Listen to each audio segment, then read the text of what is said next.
जय हिंद दोस्तों। तो पिछले एपिसोड में हमने देखा था कि रूडी के चड्डी चोर होने का सबूत लिलिया को मिल जाता है, लेकिन अब तीसरे एपिसोड में हम देखते हैं कि रूडियस का इनसाइड कैरेक्टर जाते हुए देखकर बोलता है कि आखिरकार अब मेरी भी नई शुरुआत होगी। उसके बाद वो एक मेज के निचले वाले हिस्से से चड्डी को निकालता जो उसने रॉक्सी की चुराई थी। खैर बच्चे को तो छोड़ो, उसका बाप भी उसकी माँ का गांड दबा देता है। थोड़ी देर बाद रूडियस बाहर आता है और कहता है मैं बाहर जा रहा हूँ घूमने के लिए। तभी उसके पापा ये बोलते हैं पहले लौड़ा मुंह में लो। उसके बाद वो अपनी खान पर उसे बिठाकर एक लंबा चौड़ा भाषण देते हैं। फिर रूडियस को अकेले जाने देते हैं। आगे जाने के बाद वह देखता है कि कुछ लड़के एक लड़की की ले रहे होते हैं खबर। समझ रहे हो? भाई तू ठरकी है तो अब मैं क्या कर सकता हूँ। अच्छा है मैं अंधा हूँ। वहाँ पर वो लड़के जिस लड़की को तंग कर रहे होते हैं वो असल में लड़की होती है। यह बात रूडियस को पता ही नहीं था। फिर वो आगे जाकर उस लड़की को बचाता है। उसके बाद उसके सिर को धोता है गर्म पानी से। वहाँ पर रूडियस जब उसे देखता है तब उसका रिएक्शन कुछ ऐसा होता है।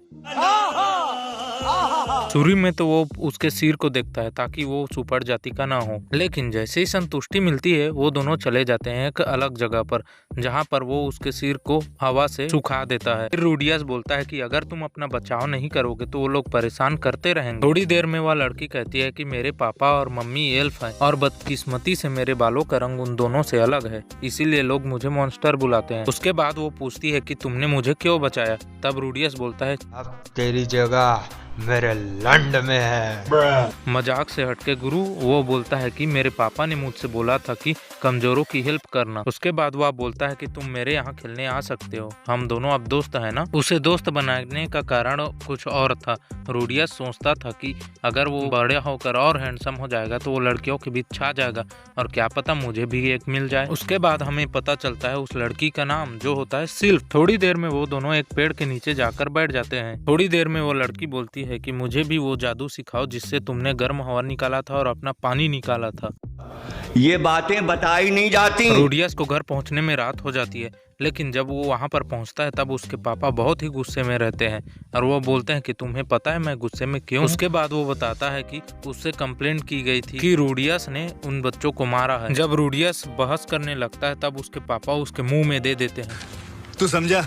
हाँ। एक थप्पड़। पागल है क्या भोसड़ी के? यहाँ पर रूडियस को बहुत बुरा लगता है क्योंकि उसके पापा उसकी बातें सुने बिना ही उसे मार देते हैं। उसके बाद भी रूडियस उतना दुखी नहीं होता। वह बोलता है कि अब अगली बार जब कोई भी किसी को परेशान कर रहा होगा तब मैं बस तमाशा देखूंगा, उसकी मदद बिल्कुल नहीं करूंगा और बाद में जब मैं बड़ा हो जाऊंगा तब मैं घर छोड़ दूंगा और दोबारा खुद को कभी ग्रेट नहीं कहूंगा, क्योंकि मुझे ये बताने में शर्म आएगी कि मैं ऐसे परिवार से। हाँ, एक और बात दोस्तों, मेरे पास माइक नहीं है इसीलिए बैकग्राउंड में आ रही नॉइस को तुम लोग इग्नोर कर देना। तो रूडी ऐसा कहने के बाद अपने घर के अंदर चला जाता है और अपनी माँ को बताता है कि उसने एक नया दोस्त बनाया। लेकिन वहीं दूसरी ओर उसके पापा पॉल बहुत ज्यादा उदास हो गए थे क्योंकि उन्होंने बिना बात सुने ही रूडी को मार दिया था। थोड़ी देर में पॉल की बीवी उसके पास आकर बैठती है और पूछती तुम इतने उदास क्यों हो। तभी पॉल बताता है आज मेरा रूडी के साथ झगड़ा हो गया, अगर मैं उसे जाने के लिए बोल देता तो वो बिना सोचे समझे घर को छोड़कर चला जाता। फिर देखते ही देखते एक सीजन और बीत जाता है और गर्मियां आ जाती है। फिर भी इतने दिनों तक वो लड़के सिल्फी को परेशान करते रहते हैं, जिनको रूडियस अच्छे से सबक सिखाता है और सबक सिखाने के बाद उनकी माँ पॉल के पास शिकायत करने आती है। लेकिन असल में वो शिकायत करने नहीं पॉल से मिलने आती थी क्योंकि उन्हें पॉल से प्यार हो गया था। थोड़ी देर बाद हम देखते हैं कि सिल्फ और रूडियस उसी पेड़ के नीचे बैठे होते हैं जहाँ पर वो प्रैक्टिस करते रहते हैं। तभी सिल्फ बोलती है कि रूडी हम वो प्रैक्टिस करें जिससे तुमने गर्म हवा बनाई थी। उसके बाद रूडी उसे सिखाने के लिए मान जाता है। फिर कहता है इसको बनाने के लिए आग और पानी को एक साथ मिक्स करो फिर बन जाएगा।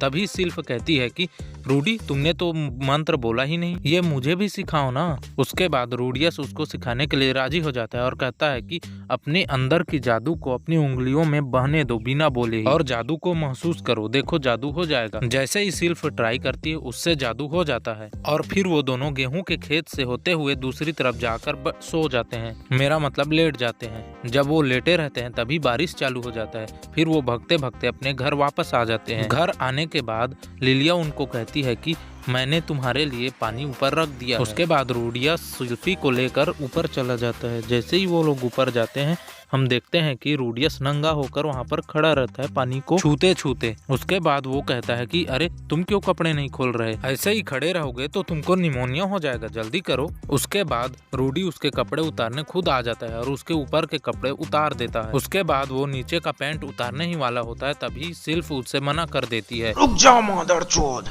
उसके बाद रूडियस उससे कहता है अरे शर्माओ मत, जल्दी करो, तुम इतने छोटे भी नहीं कि तुम्हारे कपड़े उतारने पड़े। फिर रूडियस सोचने लगता है कि कहीं उसका सामान टेढ़ा मेढ़ा तो नहीं है। उसके बाद वो उसे गुमराह करता है, फिर पलटने के साथ साथ वो उसे नंगी कर देता है, जिसके बाद सिर्फ नंगी होकर बैठकर रोने लगती है। और यहीं पर देखकर रूडियस बहुत शौक हुआ रहता है, क्योंकि वो एक लड़का नहीं लड़की होती है। उसका रोना सुनकर उसके पापा वहाँ पर आ जाते हैं क्या हुआ कहते हुए। थोड़ी देर बाद उसके पापा और रूडियस नंगे नहा रहे होते हैं, तभी रूडियस के पापा बोलते हैं कि तुमने ऐसा क्यों किया। तभी रूडियस बोलता है कि मुझसे गलती हो गई, मैंने ऐसा इसलिए किया क्योंकि उसे ठंड ना लग जाए। उसके बाद वो उसके पापा से सॉरी मांगता है। जैसे ही वो सॉरी कहता है, उसके पापा बोलता है कि तुम मुझसे माफी मत मांगो, तुम सिल्फियट से माफी मांगो। फिर रूडियस उससे पूछता है कि क्या वो मुझे माफ कर देगी। थोड़ी देर बाद वो लोग नीचे आते हैं और रूडियस सिल्फियट से माफी मांगता है और कहता है कि मुझे माफ कर दो सिल्फियट, मैं इतनी देर से समझ रहा था कि तुम एक लड़के हो क्योंकि तुम्हारे बाल छोटे हैं। तब वहाँ पर उसके पापा सोचने लगते हैं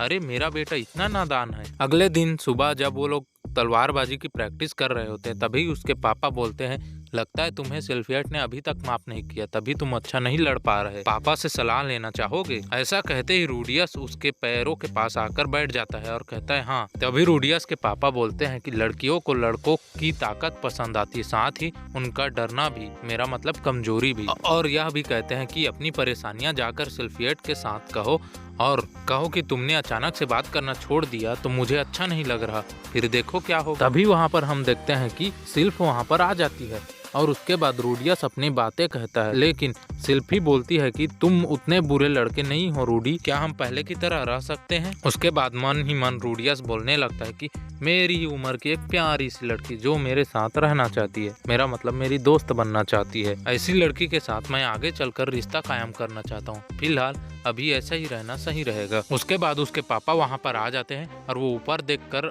धीरे से बोलने लगते हैं कि फिर भी मैंने अपने बेटे को ये सब सिखाया ही क्यों।